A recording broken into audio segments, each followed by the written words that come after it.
এখানে অনেকেই মনে করতেছেন যে আজকে শাহ আলম সরকার একলা শয়তান আর আমরা সব ফেরেশতা। যারা একবার রইল পুতুলের দিকে চাইছেন হেগলিও শয়তান।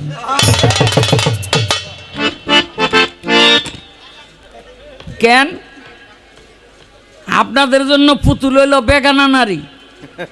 বেগানা নারীর দিকে চাওয়া জায়েজ না না জায়েজ? না জায়েজ না? তাই না জায়েজ কাম যারা করে তারা শয়তানের কাম করে। এটাই আমি করুম। আমি শয়তান, এটাই আমি করুম। বুঝলেন? বেগানা নারীর দিকে চাইয়া থাকুম, বেগানা নারী লইয়া হইয়া থাকুম। আমারে কে কি কয়? খালি একবার একটা জাতা খাইছিলাম। হ্যাঁ, এখন আর যে জাতা দিছিল হ্যাঁ আর নাই, যার জন্য আমার ভয়ও নাই। ওই যে এক বেটা বউ লইয়া যায় দেখে আমার খুব পছন্দ হইছে। তো বেটায় ধরছে ডাইনাত, আমি ধরছি গিয়া বাবাত। বেটি চাইয়া দেহে ডাইনও স্বামী বায়ও স্বামী।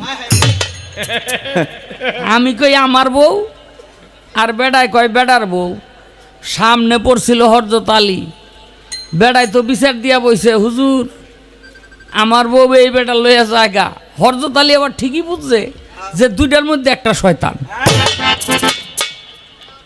তো হযরত আলী বেটারে কয়, বউ তুমি পাইবা, বিচার যখন আমার কাছে দিছ, এই যে বদনার নাল দিয়া ঢুকবা আর মুখ দিয়া বাইরিবা, তাইলে বউ তোমার। বেটায় কয়, হুজুর বউ আপনি রেখা দেন, আমার দরকার নাই। কারণ আমি বদনার নাল দিয়া ঢুকবারও পারম না, বাইরেই তো পারম না। আমারে জিগায় কিরে, ও তো বাদ হয়ে গেছে। ওখানে তোর আর আমার মধ্যে হইল কথাবার্তা। তুই যদি বদনার নাল দিয়া ঢোকার পারস আর মুখ দিয়া বাইরেবার পারস, তাইলে বউ তোরে দিয়া দেবো, নাইলে বউ আমি রেখা দেবো। আমি কই, হুজুর কয়বার ঢুকুমার বাইরে মুখ কয়বার? যেই ঢুকছিলাম বেডির লোভে, এই যে দুই আড্ডা নাক আর নাল, মুখ আর নাল জাতা দিয়া ধরছিল, জীবন আমার যায় যায়। কোন রকম ছুট্টা মুট্টা আইছিলাম। আমারে কে জাতা দিছিল একবার? আলী, হযরত আলী।